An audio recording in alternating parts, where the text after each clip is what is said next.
pauta, que é o parecer na indicação 24 de 2024, a indicação da doutora Fernanda Prates Fraga, matéria processo 0032357991-2024, do Tribunal de Justiça do Estado do Rio de Janeiro, instaurado para o cancelamento subsidiariamente da revisão do verbete 70 da súmula da jurisprudência predominante no artigo 121 e seguinte do seu regimento interno.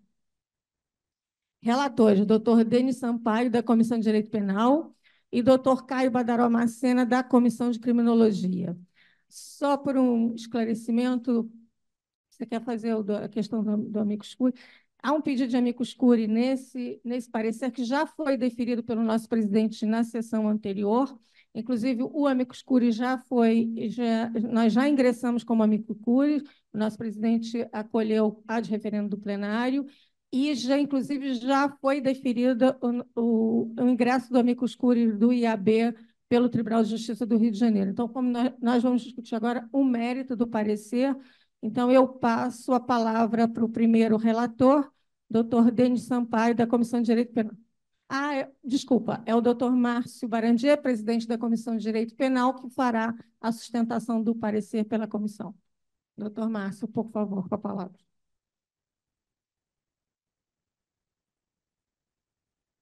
Boa noite a todas e todos. Senhora presidente, exercício, doutora Adriana Guimarães, doutora Edmir, saudações maranhenses sempre, doutor Bernardo Gickel, colegas do Instituto.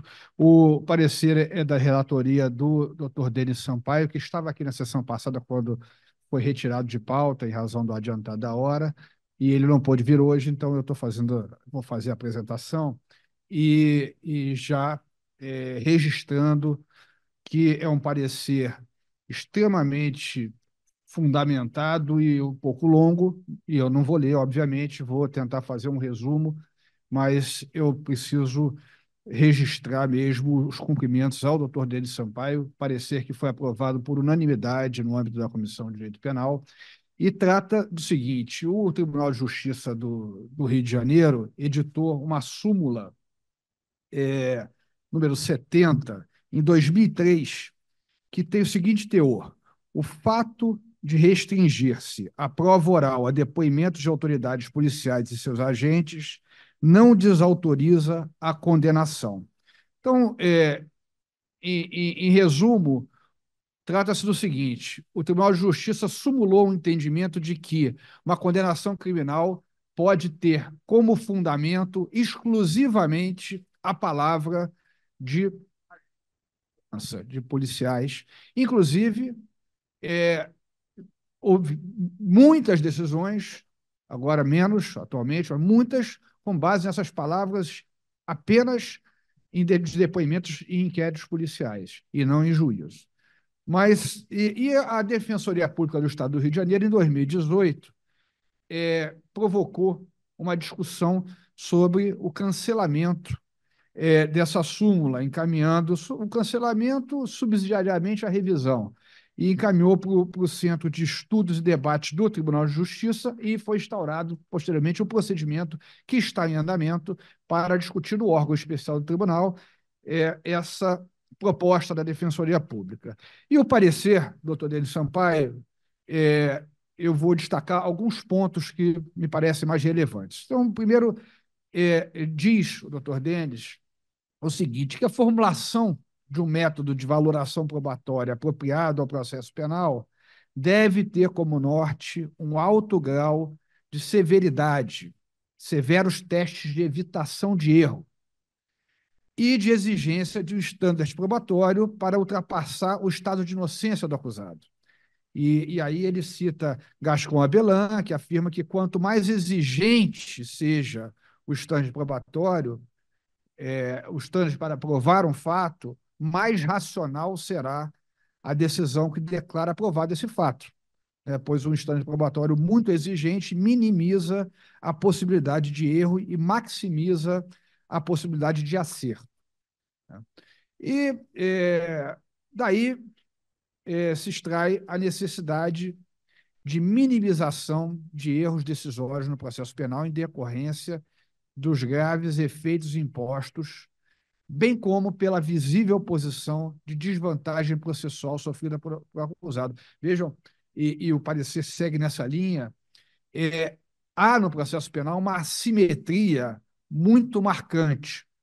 E o estágio probatório não é, no processo penal, diferentemente do processo civil, ele não é fundamentado pela isonomia entre as partes, porque, na prática, há uma estrutura voltada para a formação punitiva do Estado, do acusado.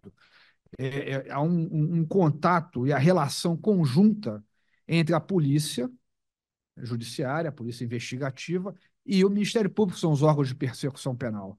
Então, por isso que se diz, e toda a doutrina é nesse sentido, que deve haver, por parte do Estado, uma atitude de proteção, e essa atitude de proteção vai indicar o limite da dúvida razoável como parâmetro a ser ultrapassado pela acusação através dos complexos e múltiplos elementos de prova.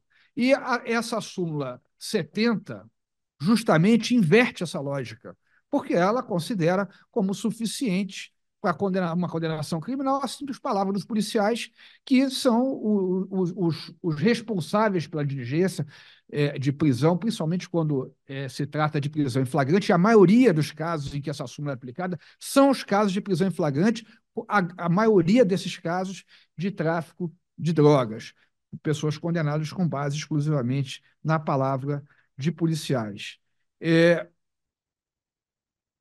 O parecer destaca ainda que há uma diretriz nefasta pela forma de valoração da prova testemunhal através dessa súmula, porque há uma hipervaloração das palavras policiais e redução do valor probatório das testemunhas defensivas. Além disso, há um aspecto muito importante, é que essa súmula ela tem como resultado prático um menor interesse de se produzir prova efetivamente sobre o fato. Porque quando os policiais têm essa valoração excessiva das palavras deles para isso considerado suficiente para uma condenação criminal, eles não precisam buscar outras provas, produzir mais nada. Então, são autos de prisão flagrantes, policiais narram a versão deles, interessados, obviamente, na prevalência da ação que eles têm, inclusive tem toda a discussão de uso de câmeras, etc., ainda, e não buscam, e a polícia judiciária também, né, não busca provas que poderia buscar para que a análise desses fatos se dê com mais segurança e uma condenação criminal tenha mais legitimidade, porque é confortável, mas há para usar um termo mais coloquial, até uma preguiça em se buscar, em se fazer o trabalho que a polícia tem que fazer.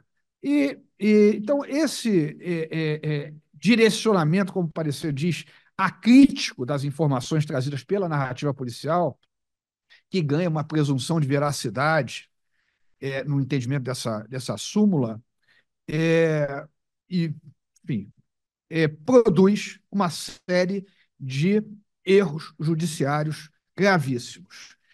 A Defensoria Pública do Estado do Rio de Janeiro, quando fez essa provocação, ela se baseou em pesquisas diversas, são citadas aqui, empíricas, sobre essa situação.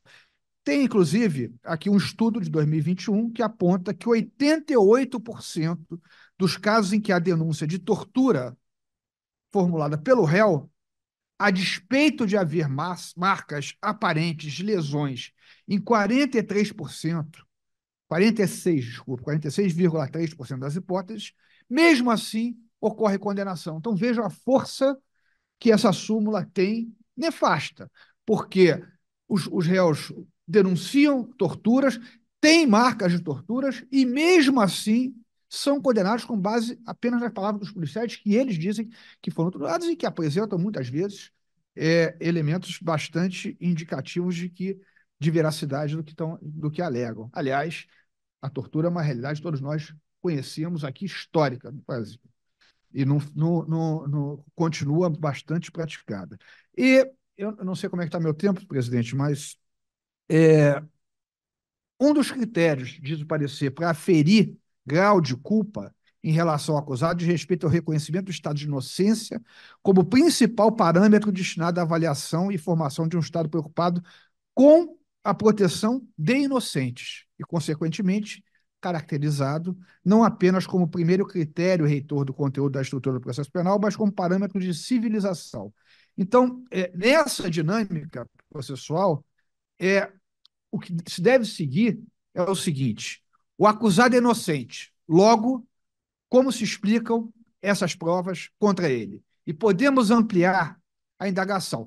Seriam os dois policiais que efetuaram a prisão que vão justificar, sem o escopo de outras fontes de prova, a comprovação da culpa do acusado? Então, aqui tem doutrina citada sobre nesse sentido, e mais, o parecer é muito longo, é claro que eu não vou ter tempo aqui, mas um outro aspecto, e o professor Caio Badaró também vai tratar das questões criminológicas, super importantes, mas a superação da súmula 70 do Tribunal Regional, do Tribunal de Justiça do Rio de Janeiro, é também um caminho para diminuir a incidência do viés racial da criminalização das pessoas. Porque não se pode perder de mira a proteção da nossa sociedade, pois a segurança pública não pode ser jamais inimiga da preservação da dignidade humana, bem como dos princípios de endereço constitucional. E esse viés racial é evidente, né? Começando pelas abordagens com a fundada suspeita que tem viés racial claramente e que resulta em milhões ou milhares de abusos e injustiças. E há muitas decisões, inúmeras decisões, que têm condenatórias no âmbito criminal, que têm como fundamento exclusivamente a súmula 70. A súmula 70 diz isso. Veja, o Tribunal de Justiça sumulou isso. É verdade que esse entendimento é adotado por muitos tribunais e tal, mas aqui é mais grave, que foi sumulado, e isso é fundamento para decisões judiciais que, evidentemente, não estão compatíveis com a nossa Constituição Federal, com a doutrina e com o princípio da dignidade da pessoa humana. Então, senhora presidente, meus colegas, o parecer é pelo cancelamento da súmula, como já foi anunciado, foi deferido na sessão passada que o IAB, em razão da urgência, porque senão a gente perderia a oportunidade, o IAB requeresse a habilitação como amicus curiae, eu providenciei esse requerimento, foi deferido e nós vamos apresentar, claro, se houver aprovação do plenário quanto aos pareceres, nós apresentaremos esses pareceres. Foi deferido, inclusive, a nossa participação também depois no julgamento com sustentação oral. Então, o parecer é pelo cancelamento da súmula. Obrigado. Obrigada, doutor Márcio Barandier. Pode ficar aqui, Márcio, por favor. Obrigada pela excelente exposição do parecer. E eu passo de imediato a palavra ao doutor Caio Badaró para que faça a exposição do seu parecer pela Comissão de Criminologia. Obrigado, presidenta. Me escuta? Bem? Sim? Escuta. Sim, sim. Obrigado. Bem, obrigado. Primeiro, cordial boa noite a todos e todas os colegas e as colegas presentes no plenário, tanto virtual quanto presencial. E, bem, eu vou, para poupar o tempo de todos e todas, eu vou me abster de tratar dos pontos introdutórios, que eu penso que foi muito bem feito pelo querido colega, doutor Márcio Barandier. E o meu parecer, solicitado pela Comissão de Criminologia, inicia por um ponto de partida, que eu também serei muito breve, de que, em regra, o mecanismo processual é posto em funcionamento para apuração ou verificação de uma imputação penal, isto é, a atribuição de um determinado fato tipificado como crime a uma determinada pessoa. E que essa função, se não deveria ser sempre uma dimensão garantista do processo penal. E o ponto de partida desnecessário sublinhar, porque é do conhecimento de todos, força da própria Constituição, é a presunção de inocência quando este mecanismo processual é colocado em prática. E, para resolver ou para verificar essa imputação penal, o mecanismo, o instrumento é, sem dúvida, a atividade probatória. E é nesse campo que se insere a temática da súmula 70 do Tribunal de Justiça do Estado do Rio de Janeiro. No entanto, esse instrumento, que é a atividade probatória, como também todos sabemos, é falível e, portanto, o erro judiciário, isto é, tanto a condenação de inocente quanto a absolvição de culpado, ainda que de maneira alguma se equiparem essas situações, mesmo que normativamente, é uma realidade inevitável. E o fato é que a condenação de inocentes é um escândalo moral, institucional, que deve ser enfrentado com seriedade e arrojo por todos nós. E a pergunta, portanto, que se faz ao nos depararmos com esta súmula é: a que serve a súmula? A correta verificação da imputação penal ou a condenação de inocente? E, no meu parecer, eu tento fazer essa análise tanto sob uma perspectiva teórica quanto sob uma perspectiva criminológica ou de verificação empírica dos efeitos concretos dessa súmula.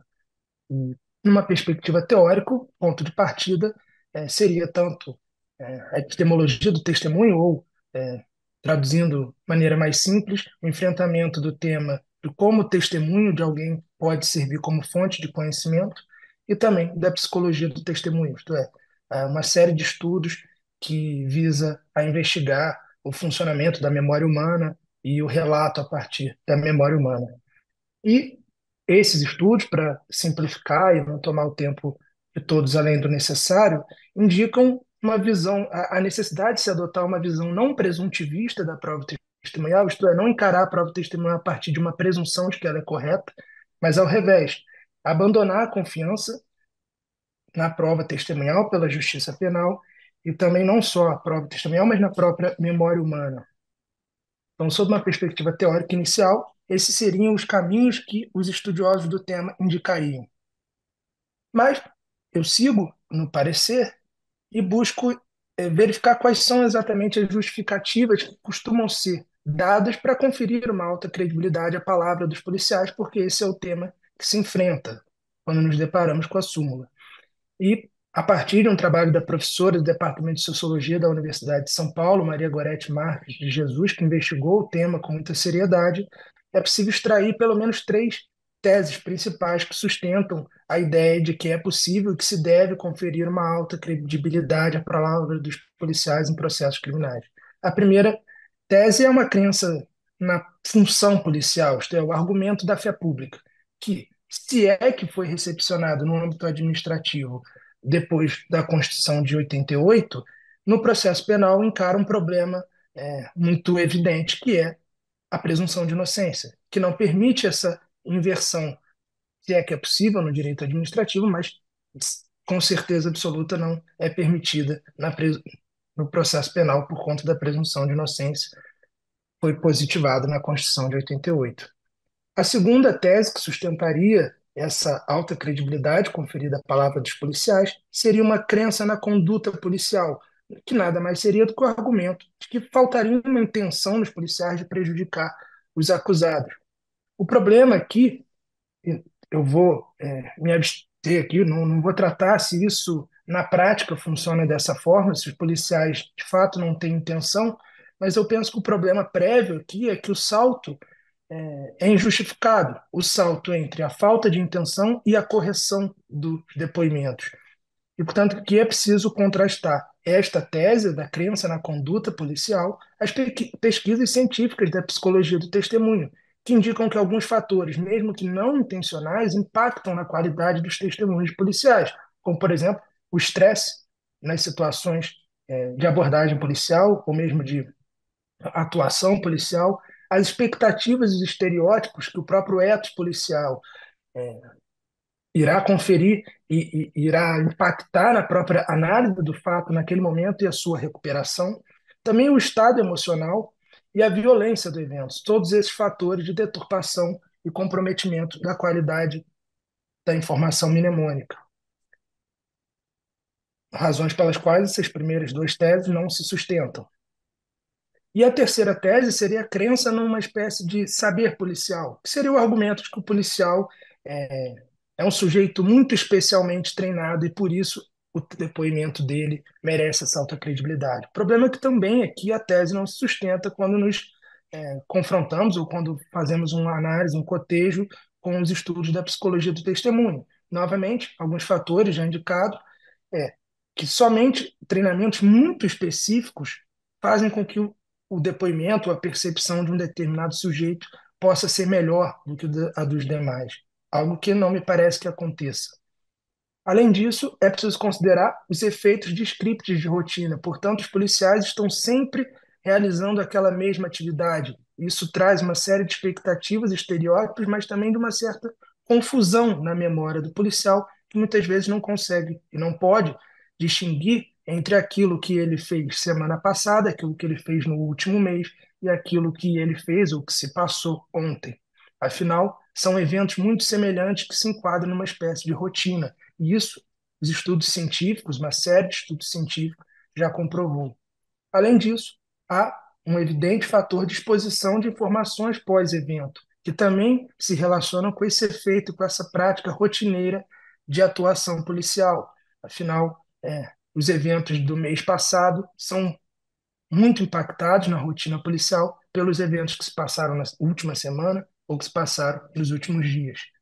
Tanto sob uma perspectiva teórica, nenhuma dessas três teses que costumam ser utilizadas para sustentar a crença ou uma atribuição de alta credibilidade à palavra dos policiais, e que, embora não expressamente declinado pela súmula ou pelas discussões à época que levaram à edição da súmula, me parece que são sempre essas as teses que costumam sustentar esse tipo de raciocínio.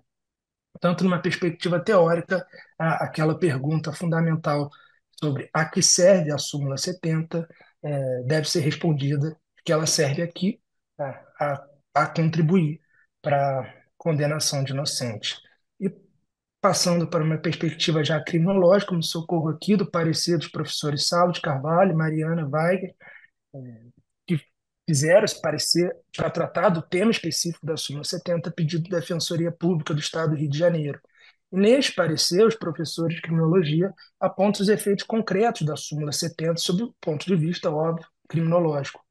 E esses efeitos, entre muitos outros, eu destaco aqui alguns, que a súmula 70 transforma a prova testemunhal no epicentro da cognição processual, incentiva a omissão do Ministério Público na prova autônoma de qualidade, reduz o estándar de prova para a condenação criminal, distorce o devido processo legal ao substituir a verdade processual pela verdade policial, consolida práticas discriminatórias e amplia a seletividade do sistema penal. A esses efeitos concretos, soma-se o diagnóstico já exposto pelo Dr. Márcio Barandier, com base no parecer do colega Dr. Denis Sampaio, a partir dos dados da Defensoria Pública do Estado do Rio de Janeiro, e esses dados indicam que a súmula 70 também contribui eficazmente para o enviesamento racial do sistema penal, o que, claro, se explica pelos próprios crimes que são investigados e que são resolvidos com base na palavra dos policiais. Portanto, também sob uma perspectiva empírica, criminológica, a súmula 70 nos leva a crer que contribui não para uma correta verificação da imputação penal, mas a condenação de inocentes, esse escândalo moral institucional que deveria revoltar a todos nós. Portanto, como encaminhamento do parecer, me posiciono pelo cancelamento da súmula 70, conforme requerido pela Defensoria Pública do Estado do Rio de Janeiro no procedimento administrativo, no qual agora o IAB já participa como amicus curiae, e a recomendação, que me parece aqui já obsoleta, do requerimento de habilitação como amicus curiae do IAB. Eu agradeço a palavra mais uma vez, presidente, e assim concluo a minha sustentação. Muito obrigada, doutor Caio, pela sua excelente explanação do seu parecer da Comissão de Criminologia. Eu passo à discussão do parecer no plenário virtual. Nós temos dois inscritos. A primeira, a doutora Leila Bittencourt, por favor, com a palavra.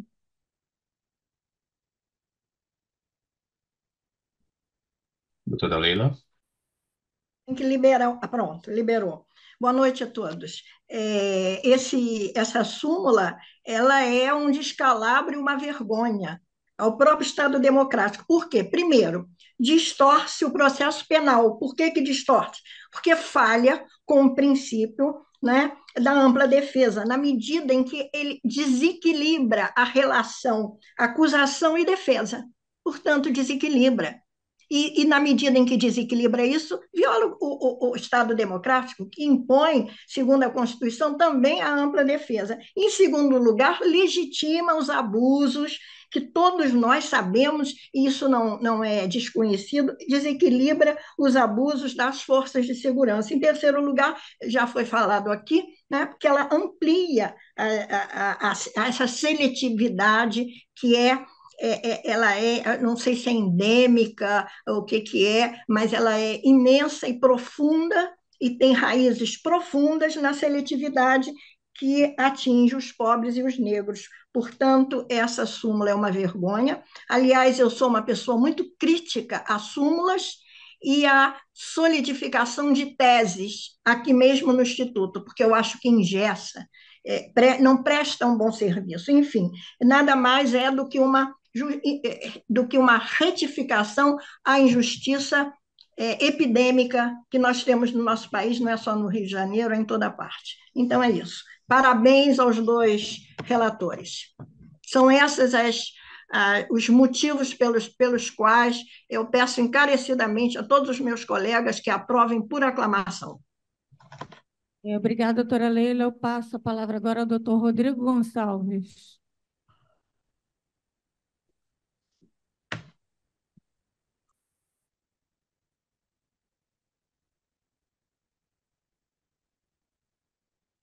Consegui a liberação agora do microfone. Boa noite a todas e todos, me ouvem bem?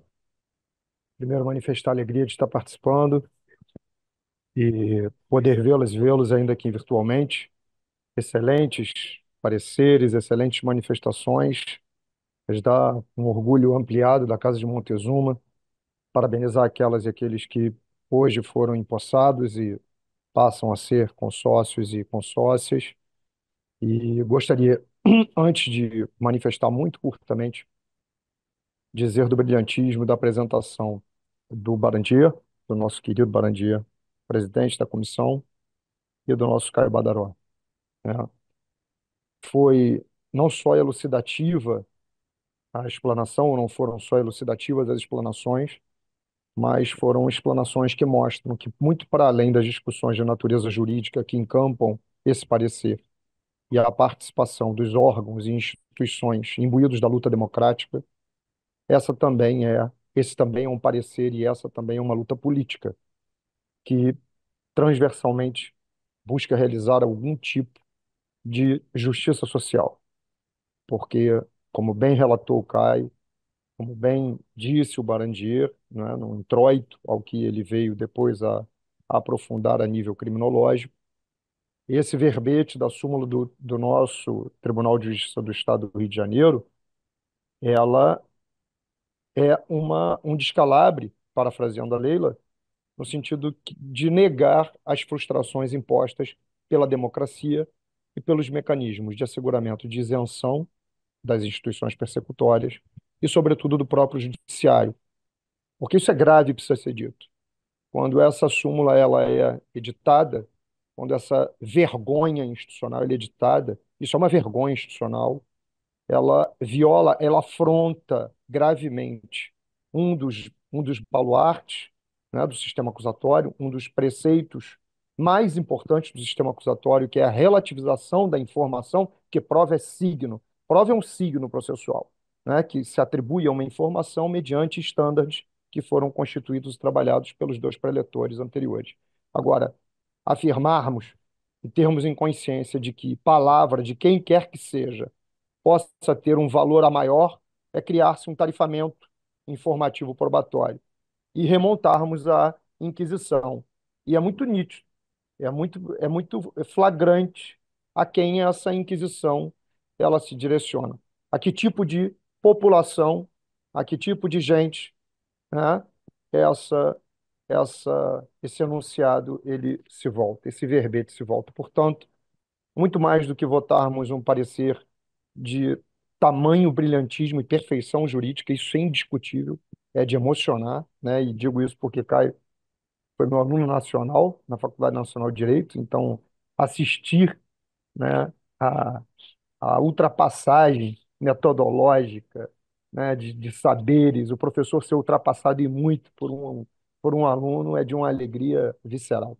Então, hoje eu me senti tendo uma verdadeira aula com o Caio, foi a primeira exposição dele aqui no IAB que eu pude assistir, e queria manifestar esse orgulho também. Que tranquilidade eu sinto, filho, agora de saber que a continuidade pela luta democrática tem uma proficuidade muito maior do que a minha. Muito maior, mas é muito, infinitamente maior. Então, é um ato político. Precisamos resistir. E votar sim por esse parecer é um ato de resistência que o IAB precisa empreender, junto com a Defensoria Pública. Essa é a minha manifestação, me dou por satisfeito. Obrigado, presidente. Uma boa noite a todas e todos. Leila, um grande beijo. Obrigada, doutor Rodrigo.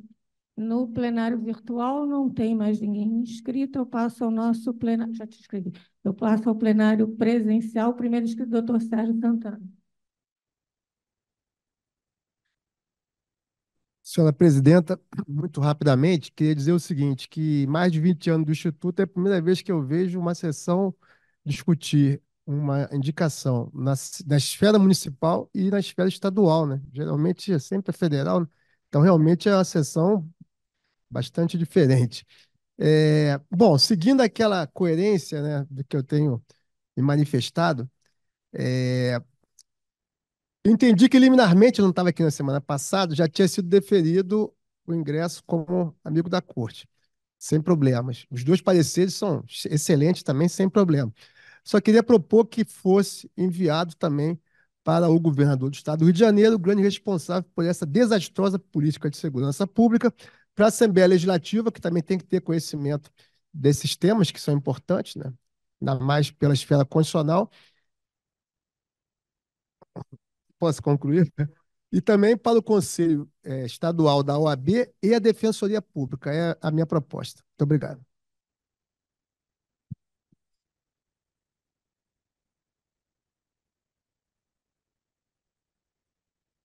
Doutor Joicimar, por favor. Presidente, saúdo os doutores Barandier e Badaró. Eu acho que a súmula 70 é o princípio inquisitorial mais crasso, que é o agente do Estado prende, ele próprio produz a prova, o próprio Estado condena. Tivemos agora há pouco uma discussão em direito administrativo. Doutora Kézia Rodrigues, da Comissão de Direito Administrativo, dentro do mesmo espírito, temos a presunção de veracidade, de legalidade e de legitimidade do ato administrativo. Eu já tive na minha prática pretensões fulminadas, por quê? Porque o agente da prefeitura disse: acabou, falou, está falado, não tem discussão. Ainda que se diga que é uma presunção apenas de tanto relativa, de forma preguiçosa, isso é admitido. Basta aquilo para que, no caso aqui. Então, percebam, se isso é grave em direito administrativo, que dirá em direito penal, liberdade do indivíduo. Eu estou longe de ser um corifeu do Estado mínimo. Pelo contrário, eu acredito no direito, no Estado forte. Eu sou um socialista. Mas eu acho que esse paradigma precisa ser atualizado, porque há um evidente descompasso entre o poder estatal, o Estado tem que ser compreendido em suas contradições. Diz Eros Grau, com razão, que o Estado, apesar dos pesares, é quem defende o interesse público. Mas precisamos pensar um Estado no século XXI, onde a supremacia do interesse público não faz sentido se o indivíduo, se o sujeito não é considerado. Então, diante de tudo isso, eu estou de acordo com os pareceres e peço a aprovação dos mesmos. Obrigado. Obrigada, doutor Joicimar. Doutor Castelar.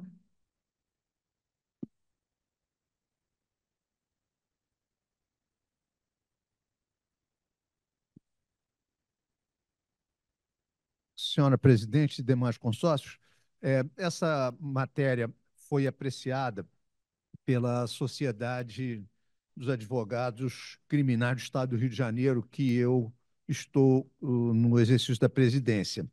E foi emitida uma nota enfim, uma nota de apoio às providências do Ministério Público, e é uma nota bastante curta, eu vou pedir a Vossa Excelência permissão para ler aqui. A Sociedade dos Advogados Criminais do Estado do Rio de Janeiro, a SACERJ, manifesta seu irrestrito apoio ao movimento deflagrado pela Defensoria Pública desse Estado em prol da revogação do enunciado da súmula 70 do Tribunal de Justiça do Estado do Rio de Janeiro, que autoriza a condenação de réus, mesmo quando a prova testemunhal colhida nos autos se restringe aos depoimentos dos agentes policiais que efetuaram a diligência. Conforme entendimento dos defensores públicos com atuação no foro criminal, os magistrados, de modo generalizado, vêm se utilizando dessa súmula como fundamento de suas decisões, desobrigando-se da apreciação crítica de outros elementos de convicção havidos no processo. À luz da Constituição da República, os juízes têm o dever de registrar na sentença por quais razões se filiaram a uma ou outra das teses apresentadas pelas partes. Como a súmula 70 do TJ lhes faculta aderirem exclusivamente à versão acusatória, sem perquirir a possível veracidade da versão oferecida pelo réu, direitos fundamentais e garantias individuais de acusados em processos criminais que estão abarcados pelo postulado do devido processo legal, com a ampla defesa e a paridade de arma, estão sendo mitigados em prejuízo da defesa e em prol de uma suposta necessidade de rapidez na entrega da prestação jurisdicional. A SACERJ, preocupada com esse estado de coisas inconstitucional, reafirma seu suporte à luta encampada pela Defensoria Pública, postulando a revogação do enunciado da súmula 70 do Tribunal de Justiça, eis que o precedente não se alinha aos princípios reitores do sistema acusatório entre nós vigentes. Muito obrigado, senhor. Obrigada, doutor Castelar. Parabéns pela nota da SACERJ. Muito obrigada por trazê-la aqui ao nosso plenário. Doutora Márcia Diniz, presidente da Comissão de Criminologia, por favor. Bom, boa noite a todos. Boa noite a todos e a todas. Realmente, os dois pareceres são excelentes, tanto o do Denis Sampaio, lido aqui pelo Márcio Barandier, quanto o parecer do Caio Badaró, são absolutamente, esgotam os assuntos com maestria, muito bem fundamentados. É um orgulho imenso ter o Caio conosco na Comissão de Criminologia. O parecer foi imediatamente aprovado com louvor, um espetáculo, né? E essa composição magnífica que dá exatamente esse tom que o Márcio tão bem colocou, né, da análise, de nos determos muito sobre a questão criminológica, a questão racial, a questão da seletividade do sistema punitivo como um todo, que é exatamente para prender pobres e pretos, que é o que nós vemos nessas operações. E, infelizmente, nessas operações, o que resta é a palavra dos policiais, porque ninguém quer ser testemunha, evidentemente, todo mundo tem medo, né, nessas populações mais carentes de serem arrolados sequer como testemunhas, e quando são arrolados, tentam não ir, não comparecer, porque realmente são intimidados. Eu até acrescentaria, Caio, e depois a gente tem que conversar um pouco mais sobre isso, que a gente não teve tempo ainda de conversar, que eu acho que mais do que rebaixar o standard probatório, essa súmula ela é tão perversa que eu acho que ela inverte com uma crueldade assim, única o sistema todo probatório, todo o standard probatório. Porque a gente poderia até admitir, excepcionalmente, que no início do processo, antes da denúncia, para denunciar, que se só houvesse as palavras dos policiais, isso poderia até ser um indício a ser considerado na denúncia, que é o início do processo penal. Mas jamais no momento em que será dada a sentença, no momento da condenação. Aí é inaceitável essa inversão do estande probatório. É inaceitável porque é exatamente no momento da sentença que tem que prevalecer o princípio de indúbio pro réu, o princípio da presunção de inocência, é que se covardemente, data máxima vênia, se estabelece uma súmula para legitimar condenações que são injustas, cruéis e que ferem não só a criminologia, que ferem não só todo o sistema que se pretende justo, mas principalmente ela legitima condenações injustas, cruéis e completamente em descompasso com o que deve ser o standard da prova no processo penal. Portanto, não há a menor dúvida, os pareceres são magníficos, é uma honra muito grande e queria finalmente falar da importância também de promover indicações sobre temas que nós achamos importantes de serem debatidos aqui no nosso Instituto.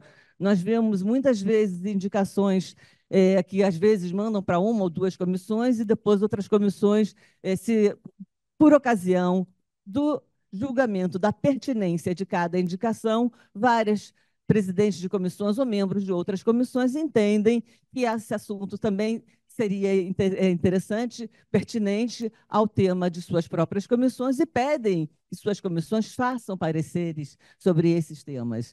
Então, eu queria, em especial, agradecer a todos os membros das comissões de criminologia e de penal que estão presentes hoje aqui e virtualmente, o Renato Tonini aqui, o Castelar, enfim, eu já vi outras pessoas, vi também no plenário virtual, que por algum motivo, acho que é porque estão com a tela fechada e a gente não está vendo, está o Maurício Dieter conosco e vários outros, e também a indicante deste parecer, tá, que é a professora doutora Fernanda Prates, que é vice-presidente da Comissão de Criminologia e a quem deve ser interrogado se ela vai falar. Provavelmente a nossa presidente vai cuidar disso, já estamos acenando aqui que vai cuidar disso, mas eu queria também fazer uma homenagem especial a ela como indicante de tão importante tema aqui para o nosso Instituto. Muito obrigada.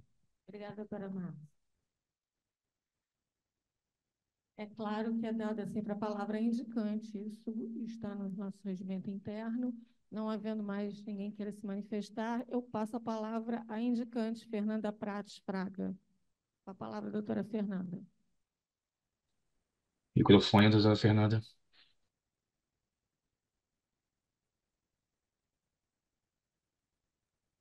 Aceita, por favor. Olá, boa noite a todas e todos. Eu peço mil desculpas pela ausência de câmera.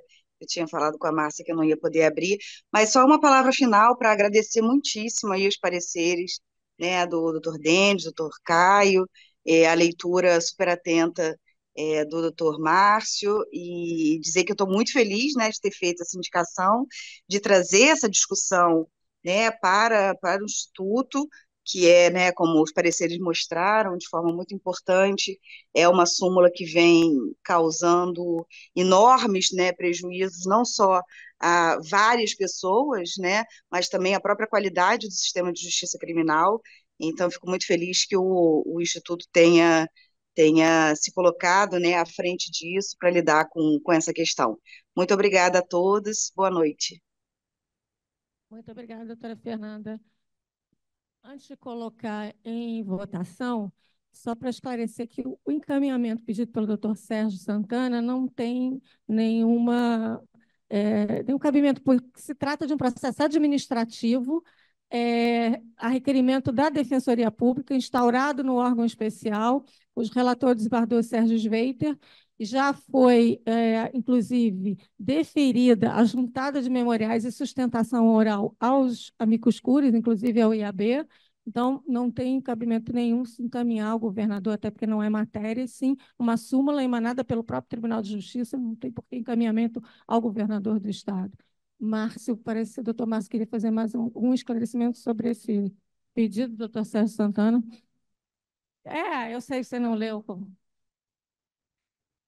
Então, está retirado esse pedido de encaminhamento, né? Eu vou colocar em votação primeiro aqui no plenário presencial. Aqueles que estiverem de acordo com o parecer, por favor, se mantenham sentados. Então, aqui, por unanimidade do presencial, e agora eu coloco em votação no plenário virtual para votação. O Emanuel já colocou a enquete na tela.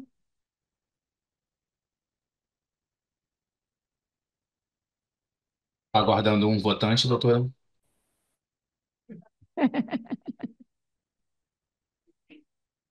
Doutora Butão. Fechando a votação.